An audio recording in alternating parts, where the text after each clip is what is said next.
In this podcast, we present to you technology icons. They're pioneers and visionaries, innovators and disruptors. They're bold, they're tenacious, they're fearless. With a passion so fierce and a drive so intense. With a vision so profound and a cause so deep. Through hard work and hustle, determination and perseverance, they've overcome challenges and disrupted the status quo. They've conquered new frontiers and opened up a world of possibilities. They've built businesses that solve real-world problems and improve human lives. Join us as we uncover their stories, explore their worlds, and learn from their experiences. Let the journey begin. Welcome to the 6th episode of The Tech Icon. Hi, my name is Chitra. Hello, my name is Aditya, and we're going to be your hosts for the show. Our guest today is Beedgen, a leading technologist, founder, and builder, the former CTO and co-founder of Sumo Logic, a modern log analytics platform. His company raised more than $300 million in venture capital, made its public debut on Nasdaq in September 2020, and was acquired by Francisco Partners for $1.8 billion in May 2023. Pre-Sumo, Christian spent more than 8 years building at ArcSight. He was the chief architect and the director of engineering before the HP acquisition, and his colleagues tell us that he's got his fingerprints all over the ArcSight architecture. He is a self-taught programmer who loves to code and solve hard problems. From driving a cab in Germany to driving technology trends in United States, Christian has come a long way.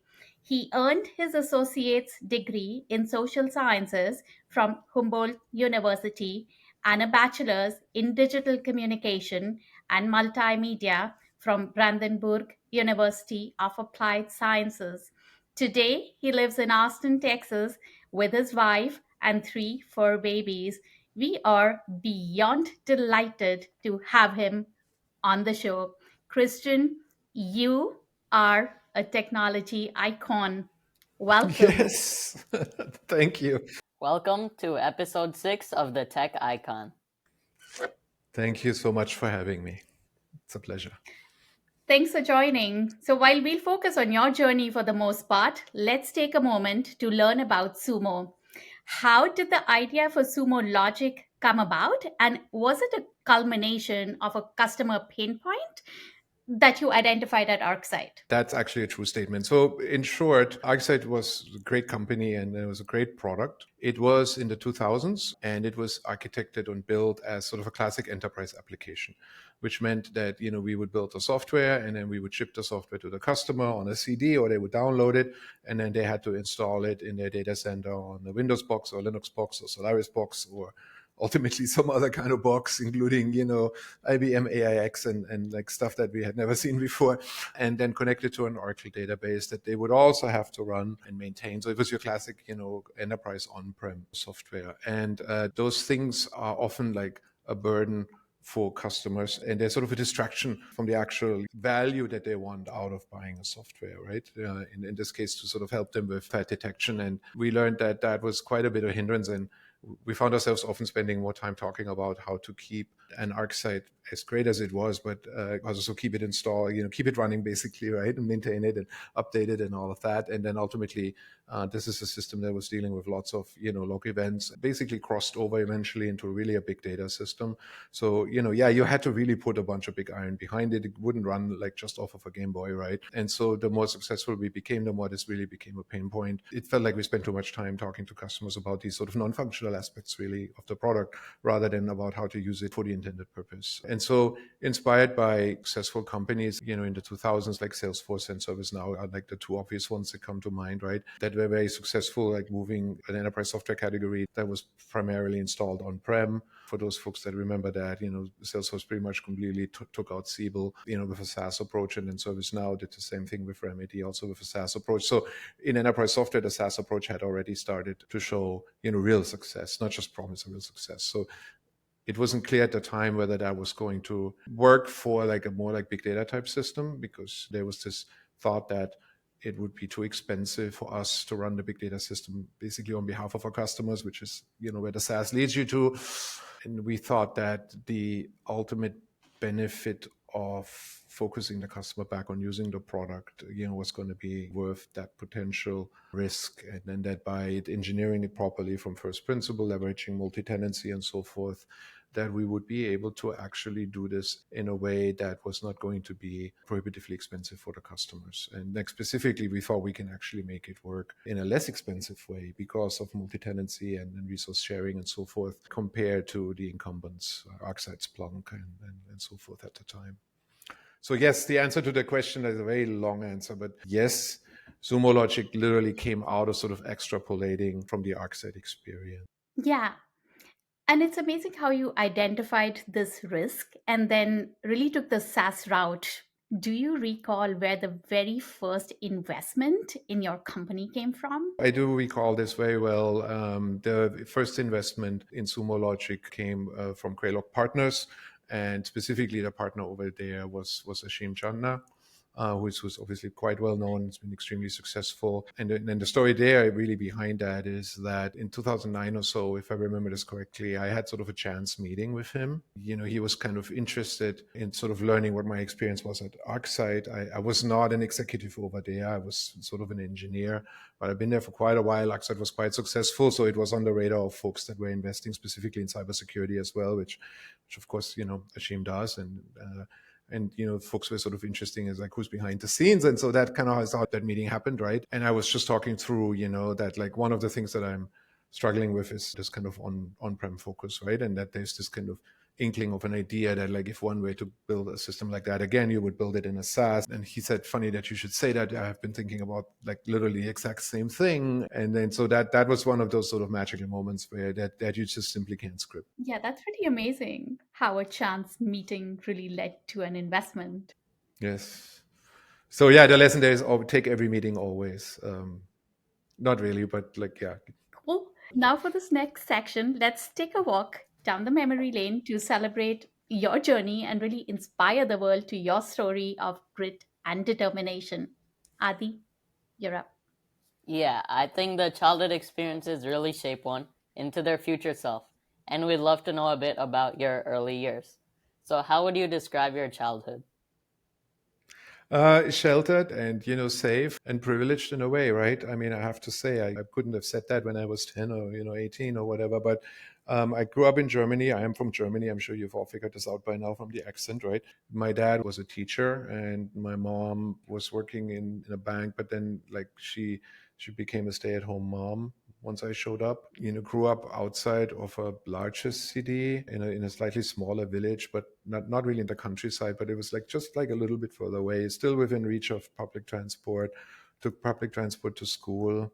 My dad was a school teacher, and there was some amount of strictness. Yeah, and somehow like after I was done reading all the comics in the library, like the next section over was these early books on IT and computers.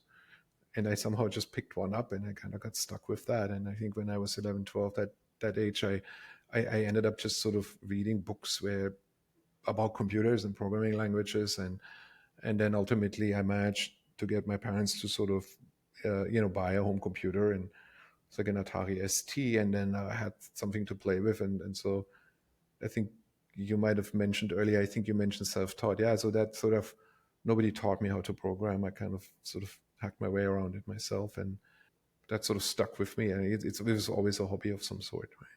So, when you found those books which taught you how to program, would you say that was sort of like the fuel for your journey in computer science forward? Yeah, basically in retrospect, for sure. Clearly I didn't know that at the time. It was just, I don't know, I just was fascinated by it, right? And then once I had access to a computer, I was able to funnel whatever sort of creative thing I had going on into building stuff and making stuff by using computers in sort of the widest sense. Yeah. So you just found these books and they kind of just carried you forward. It's almost like it was destiny. Yeah. I think it's like life is a random walk, right? Yeah, So, yeah, and like, I just exactly. happened to walk right by that shelf. I guess it's like, I really can't rationalize it any further. So it's just what happened and it stuck, right? What did you want to become growing up? Did you have a dream? I was always fascinated with music bands and, I guess rock stars.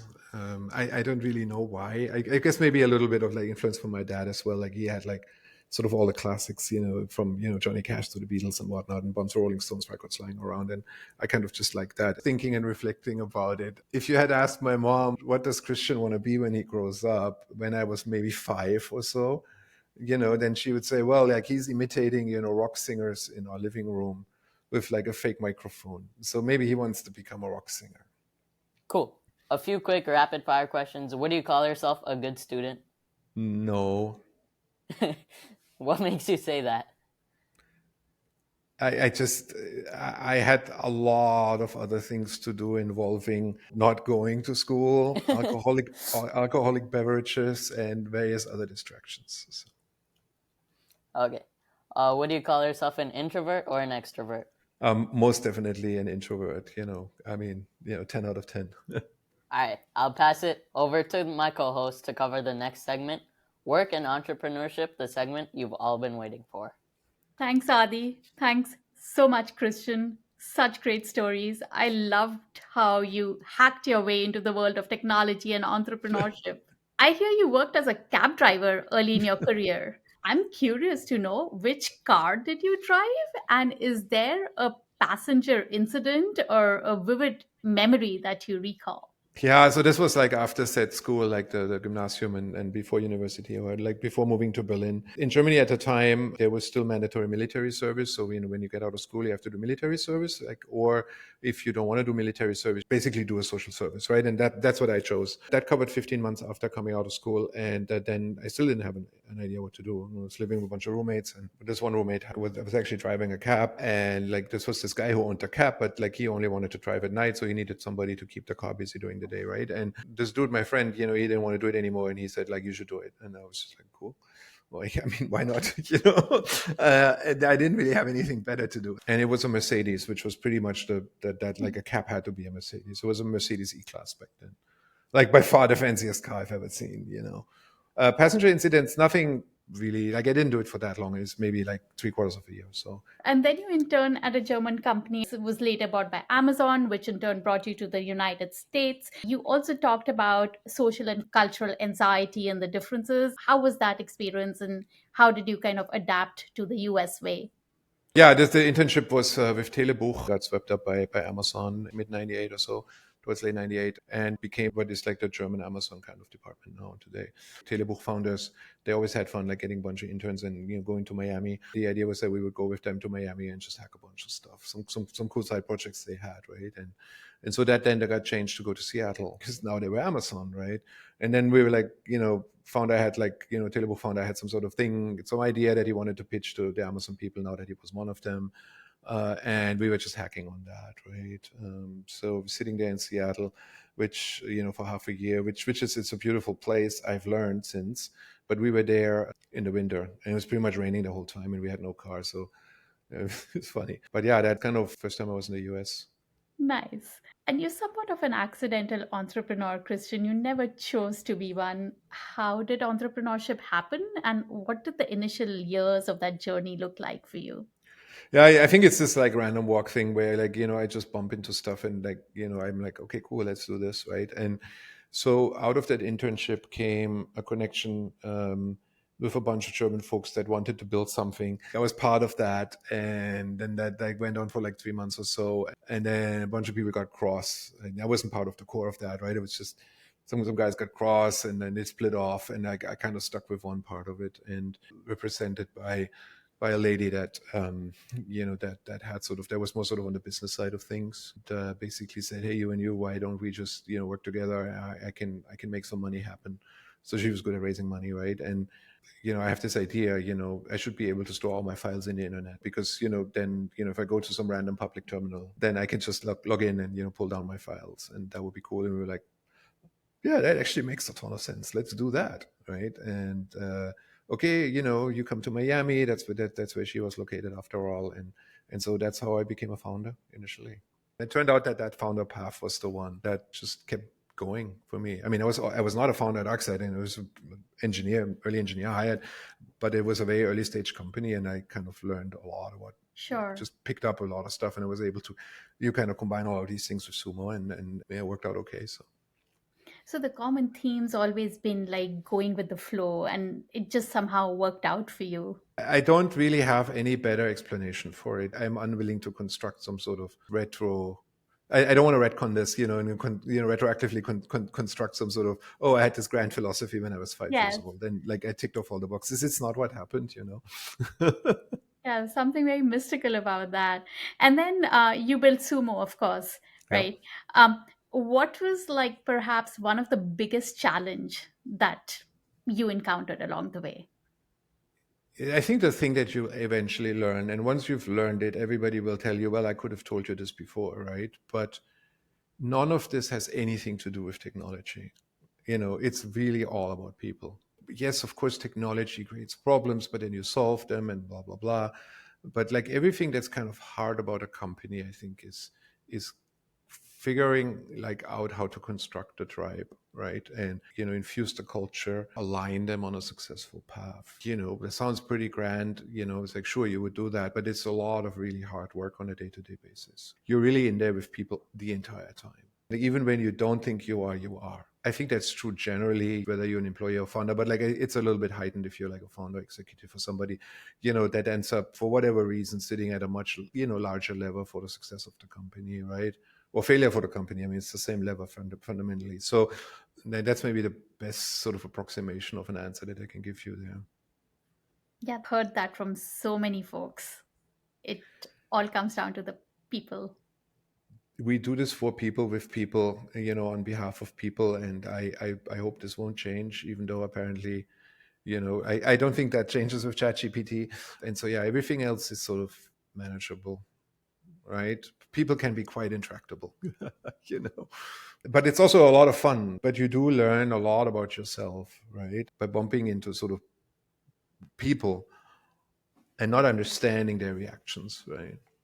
Yeah, like experience is really the best teacher. Yeah, and you can't teach that, unfortunately, right? So, it seems like it's a cop out, like answering questions like that. You can break these things down and, try to create models on, successful behaviors that you've learned. It again, like a lot of this input depends on kind of your own personality and where you want to lead them and how you want to lead them and what your values are. I think that worked out, overall quite well at Sumo. I think generally speaking, we always felt and like got that like confirmed by folks both in the company for a long time as well as afterwards when they left and came back and said, well, this place had like really great culture, so a pretty respectful culture. That always made me a little proud, because that's what I would like, how you try to sort of implicitly or explicitly manage it, right? And that can become quite involved, right?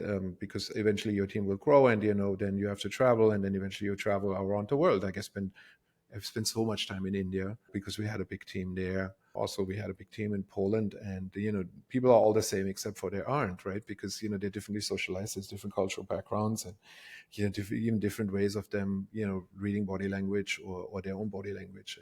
And again, you just have to live your way through this. And the fundamentally best for me always works to be somewhat unassuming, right? And it was just like, okay, clearly this person seemed to signal that they're extremely unhappy with you right now. Don't get mad. Maybe they are. Maybe there's a different reason, or maybe you're just reading it wrong. Yeah, humans are very complex. But congratulations, such a great job on keeping that culture alive. Like you said, folks were mostly happy and the company was thriving. So that's great. And then 10 years later, really came the momentous day of September 16, 2020, when you made your public debut Yeah. on Nasdaq. Yeah. Can you relive that feeling for us? It was pretty nuts. This is a huge milestone for a company, and then of course for an entrepreneur.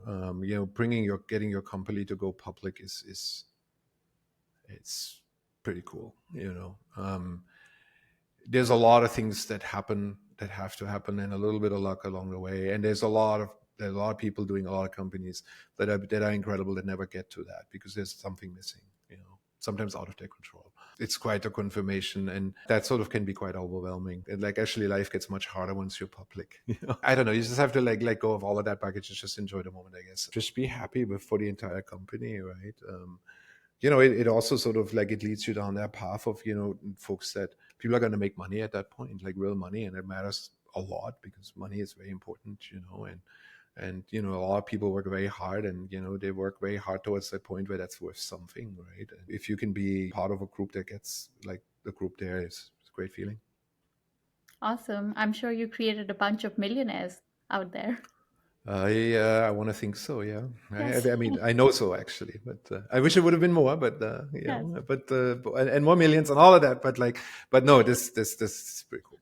Interestingly, you IPO'd on the same day as Snowflake, another leading Silicon Valley based company, also in the cloud space. Now, Yeah. what are the odds of something like that? And did that take away anything from your IPO? Yeah, it did and it didn't, right? Because if you zoom out and you look at kind of IPO is kind of a bit of a branding event and all that. It's kind of the sort of ultimate press release, basically, right? And you work up to it and you see it's a huge opportunity to get your name into sort of a wider like audience, like known by a wider audience. But then you have effing Snowflake right next to you, right? Where like, okay, Sumo Logic is a great company, love it. It was very successful, but like Snowflake. I mean, it's a different galaxy, right? It's just a much bigger valuation, an incredible company. So yeah, we got like sort of if you zoom out from a public eye, we got completely dwarfed, right? If Snowflake was public, nobody really cares about anybody else at that point, that day, right? It's the reality. And then, okay, it's a day. And then there's another day. You just let go of all of this and you say, hey, this is a celebration of what we achieved as a company. And we do not care about that other celebration. We're super happy for those guys, but like Yeah. today, as far as we are concerned, it's about us. And that's how you handle that, right? Nice. Now, let's cut across to Aditya for some fun stuff next. Sure. What are your hobbies? Well, I don't have any other than working on working with computers, and so that's just that. Yeah, I don't really have any other hobbies. Is there anything that keeps you up at night? It's sort of like it depends on what part, like what point in my life, but like assuming you're asking today, I would just answer it that way. Yeah, my parents are getting older and starting to get bit by bit into those like advanced ages. Just causes like thoughts that keep you up at night, let's just say it like that, right? Everybody goes through that, right? So it's actually a privilege to be able to be my age and still have both of my parents around. It's a big privilege. The same is actually true for my wife. Both parents are still around and they're quite advanced in age. That's definitely one thing that sort of at times keeps me up. Yeah. Yeah, no, that's really understandable. You named your company after your pet dog, Sumo. That's really cool. Is he like the real boss around here? Yeah, in ways. In 2009, we rescued a little terrier mix, Chihuahua Terrier mix. He's pretty small, and so clearly we named him Sumo. And then when it was time to sort of name the company, like I don't know, it's just in the air. And I said, "Hey, Kumar, we should Kumar's my co-founder, right?" And he's like, "Kumar, how about Sumo Logic?" It was I think Sumo Data originally, and it was like Sumo Logic, and it was like love it. The incredible part of that is that that little terrier is pretty robust. And he's actually still around. So he would be maybe 16 now. We don't exactly know when he was born because he was a rescue, right? But like, I'll go home later and he'll be there greeting me, So he was at the IPO actually. He was at the IPO. I wasn't. I was actually in Germany, because my dad was in the hospital and stuff. But Simone, my wife, took Sumo to the IPO celebration, so he was on TV and everything. It's pretty funny. And yeah, I think he maybe thinks he's the boss, but like again, he's not that big, So, but yeah, if he gets hungry, he will not stop letting you know about it. And just out of curiosity, was Sumo your first pet? Sumo was our second pet, actually. We got a small white rescue terrier-ish of some sort, a fantastic dog, in 2008. She passed away 2 years ago at like very, very decent age. She's not around anymore, but that was the start. Got it. Next, would you like to share anything that very few people know about? Oh man, after everything we've talked about here, I don't really have anything specific here. No. Well, actually, maybe I need classes to read my computer. So maybe let's make that publicly known now for the first time in the internet, Christian. Christian's wearing classes because I can't see my own code anymore. Cool, a new fact for the viewers out there. There you go, excellent. And let's end off with this question. What does it take on the part of your family to make you thrive? Oh my God, you should ask Simone, my wife, that. Um, and also my parents, right? Because sort of, I kind of, like against their will, I moved out when I was 17. And like I went on this like long random walk of eventually, having a career, I guess. And like there was a couple of years that was super rough on them. But like they didn't send the police after me, so I guess that's that's what it takes. And then for my wife, giving me sort of the freedom, in sort of headspace and time and dealing with sort of my particular type of being weird, when I'm into the stuff that I'm doing, whether I work or whether I'm a founder or it was not really that different when I was at ArcSight, like as an employee versus like it gets kicked up a notch, when you're a founder, obviously, because it's just it's just us, right? But the way it is, but she leaves me, and like she gives me an incredible amount of space to sort of be me, and so that's my observation. She would maybe phrase this differently, but you can invite her one day. I take this stuff pretty seriously, and it's not like I can come home and suddenly be a different person that I am that person all the time, right? I am, as we mentioned now a few times, I am pretty hardcore introvert, right? So I need time to recharge, right? And yes, I mean, partially recharging means, being able to be at home and, enjoy time with my wife and the dogs and all of that. But sometimes that also means that I have to sort of go into a room and be on my own at home, right? That's like, I could imagine it being not so easy, to sort of live with me, and I'm like that, yeah. Yeah, being an entrepreneur, it's pretty like consuming, as you said, lots of hours and then lots of thinking and planning and a lot of things that just go into entrepreneurship. It's pretty cool that you're able to have a wife who's able to accommodate things like that, right? My basic sense is that whether it's like you can leverage that into like in entrepreneurship and success, but like if you really love what you're doing, it's gonna be on your mind all the time, anyways, right? And Mm-hmm. and so, so I don't, yeah, and yeah. But the point is, you really love it, and I think that's a net plus. I think, yeah. Yeah, totally. Thanks for sharing about your personal side. It clearly takes a lot on the part of the family. We're now nearing the end of this fabulous episode of the Tech Icon and would love to get some final thoughts in this final segment. Back at you, co host. Thanks, Aditya. Christian, it's amazing that Sumo was able to sub for you on the big day, on the IPO day. That is so cool. I mean, we did not plan for that like ahead of time. It wasn't a master plan again, but like then when we knew that I wasn't going to be there, then we just brought him. Yeah. Cool. We hope you're enjoying your career break at the moment. Is it a real break or are you secretly building away? Yeah, I'm building. Yeah, of Thought course. so. And there's a Okay, whiteboard, right? So pretty much a dead giveaway. So, cool. All right, I will not ask the details. My final question for you is, growing up in a small village in Germany, did you think that one day you'll build a massive technology no, company? absolutely not. Yeah. No, Yeah. just not. Yeah, no, I didn't. I didn't. And your family must be so proud. What do they say? Um, they don't. I know they're proud. It's not a thing that we kind of like. They don't write poems about it. You know what I mean? It's like no, but I know. In like I can read them on multiple levels, right? That they are very very proud. Yeah, they are. Right? Like it's humbling, but like yeah, they're quite proud, right? And this was not a clear, it wasn't a straight path, right? So there were Yeah. at times, this is now multiple decades ago, but there were at times really worried. So yeah. Well, on that note, Thank you very much for joining us today in our mission of giving back and really inspiring students and budding entrepreneurs across the board. We wish you the best. Thank you so much. Thank you for your time.